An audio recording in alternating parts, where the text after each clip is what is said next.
آج میں بہت ہی زبردست کہانی آپ کے ساتھ شیئر کروں گی جس کا ٹاپک ہے دنیا کی سب سے میٹھی چیز انسان کی غرض ہے جس کے لیے وہ ذلیل ترین کام بھی کر جاتا ہے۔ بسم اللہ الرحمن الرحیم۔ السلام علیکم، میں ہوں ام احمد۔ اگر آپ نے میرے چینل کو سبسکرائب نہیں کیا تو پلیز جلدی سے اس کو سبسکرائب کر کے بیل نوٹیفیکیشن کو آل پہ کر دیں تاکہ میری آنے والی ہر نئی ویڈیو بر وقت آپ تک پہنچتی رہے۔ ویڈیو کو دوست احباب کے ساتھ شیئر بھی کر دیا کریں۔ آج زبردست سی کہانی شیئر کروں گی آپ کے ساتھ، امید ہے آپ کو بہت کچھ سیکھنے کو ملے گا۔ ایک مرتبہ ایک بادشاہ نے اپنے وزیر کو آدھی سلطنت دینے کو کہا، لیکن ساتھ میں کچھ شرائط بھی عائد کر دی۔ وزیر نے لالچ میں آ کر شرائط جاننے کی درخواست کی۔ بادشاہ نے شرائط 3 سوالوں کی صورت میں بتائیں، جس میں سوال نمبر 1 تھا، دنیا کی سب سے بڑی سچائی کیا ہے؟ سوال نمبر 2، دنیا کا سب سے بڑا دھوکہ کیا ہے؟ سوال نمبر 3، دنیا کی سب سے میٹھی چیز کیا ہے؟ بادشاہ نے اپنے وزیر کو حکم دیا کہ وہ ان 3 سوالوں کے جواب 1 ہفتے کے اندر اندر بتائے، بصورت دیگر سزائے موت سنا دی جائے گی۔ وزیر نے سب سے پہلے دنیا کی بڑی سچائی جاننے کے لیے ملک کے تمام دانشوروں کو جمع کیا اور ان سے سوالات کے جواب مانگے۔ انہوں نے اپنی اپنی نیکیاں گنوائیں، لیکن کسی کی نیکی بڑی اور کسی کی چھوٹی نکلی، لیکن سب سے بڑی سچائی کا پتہ نہ چل سکا۔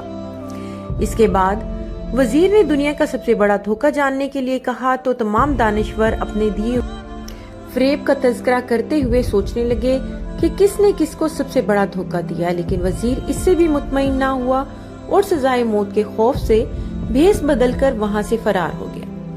چلتے چلتے رات ہو گئی۔ اسی دوران اس کو ایک کسان نظر آیا جو کھرپی سے زمین کھود رہا تھا۔ کسان نے وزیر کو پہچان لیا۔ وزیر نے اس کو اپنی مشکل بتائی، جسے سن کر کسان نے اس کے سوالوں کے جواب کچھ یوں دیے، دنیا کی سب سے بڑی سچائی موت ہے، دنیا کا سب سے بڑا دھوکہ زندگی ہے۔ تیسرے سوال کا جواب بتانے سے پہلے کسان نے کہا کہ میں اگر تمہارے سارے سوالوں کے جواب بتا دوں تو مجھے کیا ملے گا؟ سلطنت تو تمہارے ہاتھ آئے گی۔ یہ سن کر وزیر نے اسے 20 گھوڑوں کی پیشکش کی اور اسے ہی استبل کا نگران بنانے کی بھی پیشکش کی۔ کسان نے یہ سن کر جواب دینے سے انکار کر دیا۔ وزیر نے سوچا کہ یہ تو آدھی سلطنت کا خواب دیکھ رہا ہے۔ وزیر جانے لگا تو کسان بولا کہ اگر بھاگ جاؤ گے تو ساری زندگی بھاگتے رہو گے اور بادشاہ کے بندے تمہارا پیچھے کرتے رہیں گے، اور اگر پلٹو گے تو جان سے مارے جاؤ گے۔ یہ سن کر وزیر رک گیا اور کسان کو آدھی سلطنت کی پیشکش کی، لیکن کسان نے اسے لینے سے انکار کر دیا۔ اتنے میں ایک کتا آیا اور پیالے میں رکھے ہوئے دودھ میں سے آدھا پی کر چلا گیا۔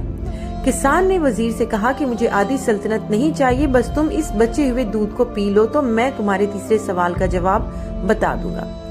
یہ سن کر وزیر تلملا گیا، مگر اپنی موت اور جاسوسوں کے ڈر سے اس نے دودھ پی لیا۔ وزیر نے دودھ پی کر کسان کی طرف دیکھا اور اپنے سوال کا جواب مانگا تو کسان نے کہا کہ دنیا کی سب سے میٹھی چیز انسان کی غرض ہے، جس کے لیے وہ ذلیل ترین کام بھی کر جاتا ہے۔ تمام دیکھنے والوں کا دل سے شکریہ۔ پلیز ویڈیو کو سمجھیں اور اس کو اپنی زندگی میں آنے والی مشکلات کے لیے استعمال ضرور کریں۔ چینل کو لائک اور سبسکرائب کرنا نہ بھولیں، نوٹیفیکیشن کو آل پہ کر دیں تاکہ آنے والی ہر نئی ویڈیو آپ تک بر وقت پہنچتی رہے۔ ویڈیو کو دوست احباب کے ساتھ شیئر بھی کر دیں۔ جزاکم اللہ خیرن کثیرا۔